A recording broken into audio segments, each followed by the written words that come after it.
Rise and shine, and welcome to Tay Talks, your Monday morning go to for weekly affirmations. I'm your host, Tay, ready to help you start your work week off on a positive note. On this podcast, my goal is to share with you every week a new affirmation to help start your work week off with positivity and good energy. I'll also be sharing how I plan to apply that affirmation to my own journey towards living a positive lifestyle. Every week, I'll also be making a goal that I wish to accomplish by the end of the week. Together, we will all grow and achieve success. Good morning, and welcome to episode 3 of Tay Talks Positivity. This is your girl Tay, ready to help you get your work week started with some positive energy. This week's affirmation is, I am gentle with myself through all transitions. I've come to the realization that I am my own toughest critic. When it comes to me having to learn something new or trying to complete tasks, I tend to overthink and overanalyze things because I try to make sure things are done perfectly. Even when it comes to my looks and how I put on weight in the last 7 years, y'all know that happy relationship weight. I was diagnosed with anxiety 10 years ago after the death of my cousin Nellie and my aunt Lulu. And I was recently diagnosed with depression after the unexpected death of my little cousin Naeem in February of this year. After speaking to my doctor and therapists, I had to learn new ways to deal with my emotions. Normally, when depression would take over, I would give in and let it. Sometimes just closing myself off from any and everyone that was there for me, and turning to drinking to try not to feel the pains of my depression.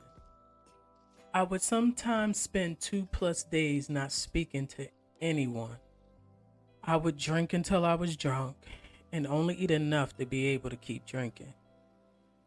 After a few days, I'd stop and I would see how those around me were affected by my binge.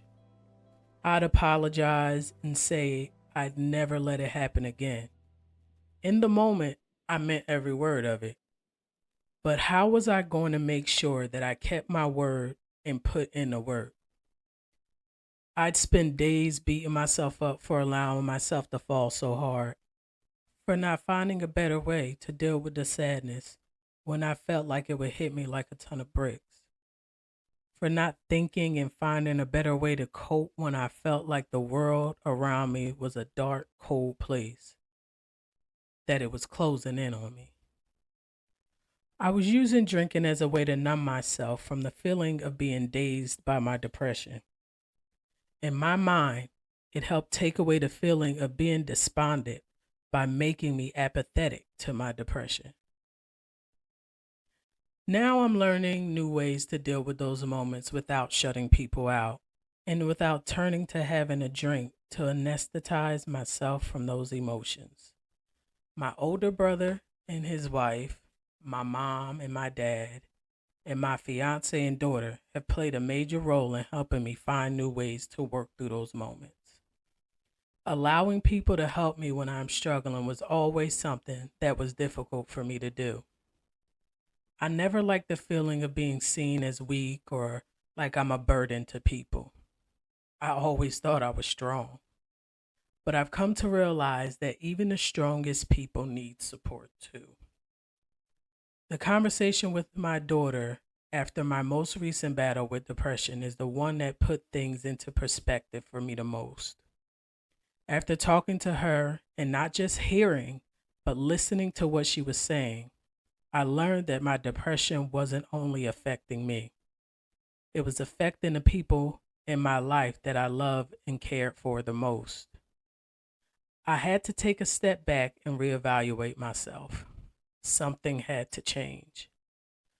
My daughter is the person who actually got me into affirmations and manifesting and positive energy. She's always schooling me on angel numbers and how to manifest things into my life. At first, I was saying, I can't do this. This ain't going to work. And I pushed it to the side because I've always been the type of person that wanted to have the answers and solutions to things right then and there. I eventually told myself that it was okay to not have all the answers right away. I took my daughter's advice and really put in the work to adopt her way of thinking. Once I did that, I started to notice changes in my attitude. I noticed that my mood was different. It was happier. I started to look at situations that would stress me out or make me upset differently. I learned that it was okay to not be able to handle or fix a situation right away. I learned that it was okay for me to table what I couldn't handle and do what I was able to in that moment. When I would get sad or feel bothered by something, I would talk about it. I stopped shutting out the people in my life. I started telling myself, take one day at a time. I wasn't able to change the past. Live for today and deal with tomorrow when it comes. Like they say, Rome wasn't built overnight. I began telling myself, do what you can now. Don't worry about what you can't until you can. I started looking more into affirmations and how to manifest. I went deep into Google searches, researched how to properly manifest the things I want in life. I purchased books about affirmations. I read more about how using affirmations daily can put your mind in a positive place, how they can give me hope, how they can make me feel like I'm able to overcome obstacles that I face. I started journaling according to the affirmation I would read in the morning. Once I started doing that and I really put my all into it, I started to see a change in my life. Learning how to use affirmations and how to manifest positive things into my life taught me not to be so hard on myself. For so many years, I beat myself up. I was so hard on myself that I would actually give up, but not anymore. I thank God for my daughter. She saved my life in a way she will never understand. Thank you, Yasira, for being the light at the end of the dark tunnel that made me see that I didn't have to punish myself, for giving me that push to grow. I love you. Because of you, I no longer am so hard on myself when it comes to making changes. Stressing yourself out about things that you can't control will only make your transition twice as hard to get through. It's okay to not have all the answers right away. It's not the end of the world if you can't handle or fix a situation in that moment. You got this. I got this. We got this. If anyone you know is suffering from alcohol or drug abuse, call 1-800-662-HELP. That's 1-800-662-4357. My goal for this week is to be more open to change. A lot of times in life, we become comfortable with where we are, mentally, spiritually, physically, and even sometimes financially. I used to think that when things changed, it was overwhelming.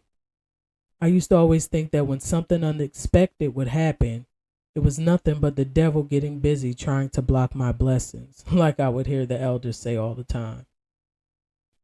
But what if I tried to change that narrative and look at things differently? What if instead of saying the devil was getting busy, I looked at it as God clearing a path for me to get to the blessings that He has for me? Sometimes the things that we think are for us really aren't. And we're afraid to let go of what we have because of fear of what will happen. But if I have my hands closed, holding on to something that I don't want to let go of, how am I going to receive anything else that's being given to me? If I hadn't opened up to what my daughter was trying to show me, I wouldn't be where I am today. I would probably still be fighting the same battles I had been fighting for years. I would be stuck in my old ways, running and hiding when things felt like they were too hard to bear. ignoring all the signs that I had been seeing, but putting the blame on the wrong person. So this week, I'm going to be more open to changes. After all, there could be a blessing or two that comes along with it. Now repeat after me. I am gentle with myself through all transitions. I am gentle with myself through all transitions. I am gentle with myself through all transitions.